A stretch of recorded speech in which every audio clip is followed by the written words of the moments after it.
Good afternoon guys and welcome to 5th Generation Hobby Shop. Welcome to another quick review. Shout out po pala natin si Sir Andy Ralph. Okay, so this is the WE M92 Silver Standard Version.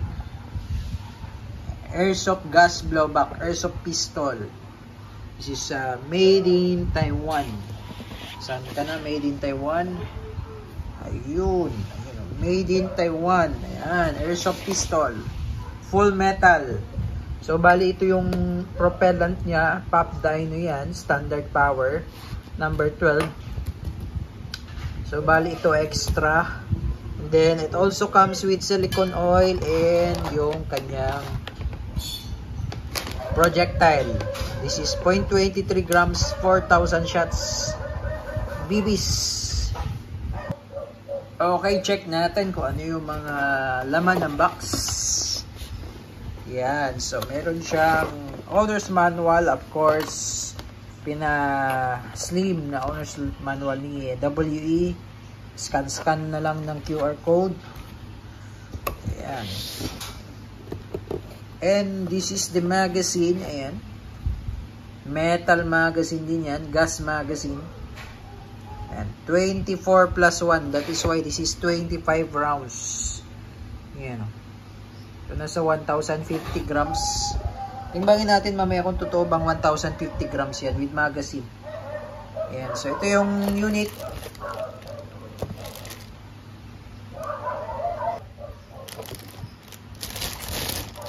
Tanggalin lang natin yung plastic.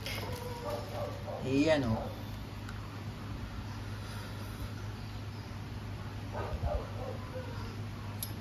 Guwapo. Oh. So, full metal yan.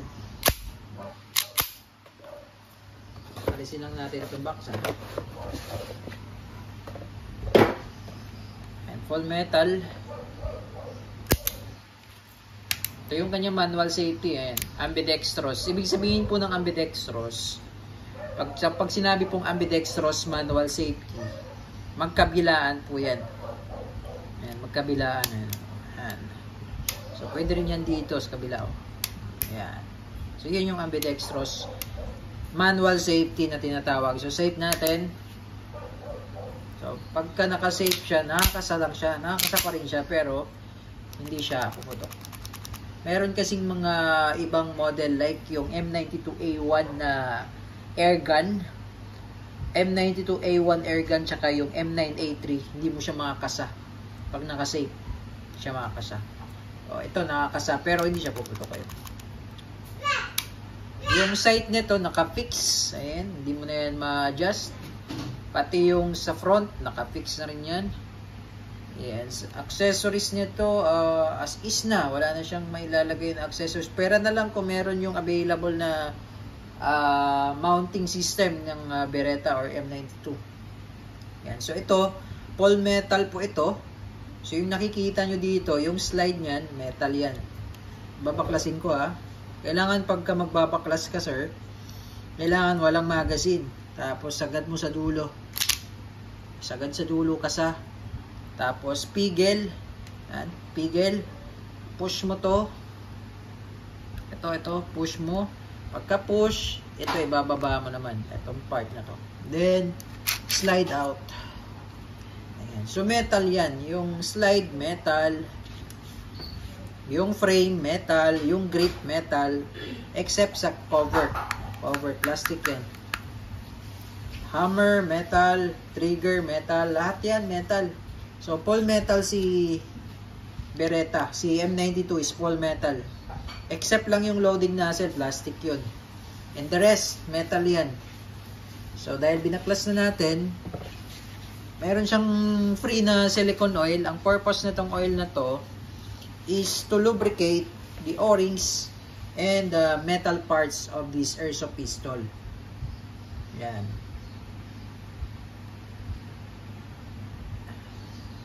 Yan. So, nilolubricate din yan. Diba? Parang sa makina ba? Diba? Sa makina ng sasakyan. Pag walang langis yan, hindi yan maganda sa makina natin. So this one, airsoft, ganun din. Kailangan may langis din siya. Kailangan lubricated din yan. Kasi may friction po yan di ba? Mabilis yung galaw niya nung slide. Yung tawag po doon is reciprocation.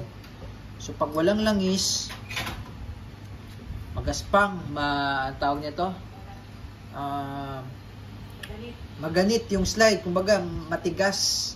So ito, pagkatapos mong lagyan ng oil or silicone oil, kung wala ka namang silicone oil, just in case naubusan, mayroon tayong alternative na ginagamit. Yung ginagamit po natin dyan is petroleum jelly. Pwede rin yun, effective din yun. So ito, pag ibabalik ko na po yung slide, pasok lang siya dyan. Yan. Itong yung butas na yan, dito nyo po ipapasok yan. So may bakal na yan. Pagkapasok ng ganyan, sagad mo sa dulo, katulad nung kanina, sagad sa dulo, pigil, and then balik yung lock. Pagkabalik ng lock, hindi mo na kailangan i-push dito sa kabila. Balik mo lang yung lock. Release. Smooth.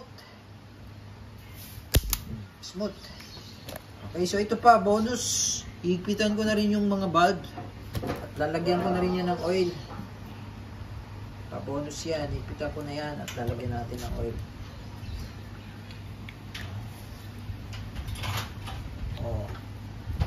Diba?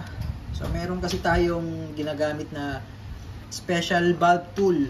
Tawag ko dito, special valve tool para lang talaga explosive to para sa airsoft pistol natin. So, ngayon, nakalagay kasi dun 1,050 grams So, tingnan natin kung totoo ba talaga yung 1,050 grams. With magazine yan With magazine. Okay, wait.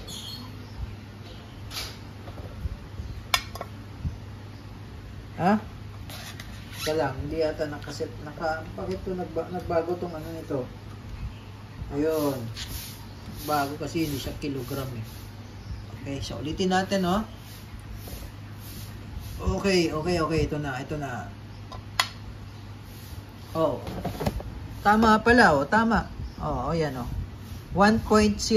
Ulitin natin para makita nyo po. Ayan 1.05. Tama, 1,050 grams. Okay, 1.05 kilogram kasi yan nakaset sa kilogram. So, tama. Lagpas 1 kilo. Mabigat. Lagpas 1 kilo. Okay, so ngayon testing. Chronograph testing tayo tapos accuracy test. Okay, chronograph testing. Bago malubat tong chronograph natin. Ayan palobat na Bisa lang natin. M92 silver. Oy, taka, nalobat na nga.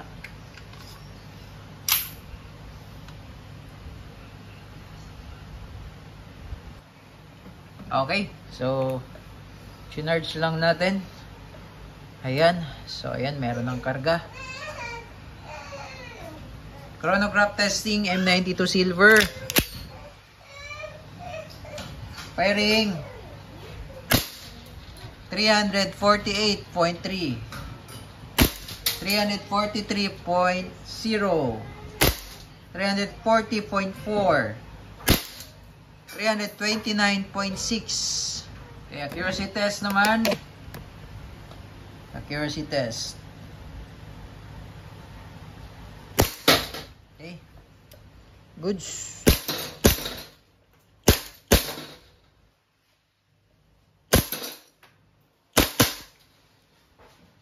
Okay, open slide, release magazine. Hatak, release, hammer down. Okay, all goods M92 silver by WE.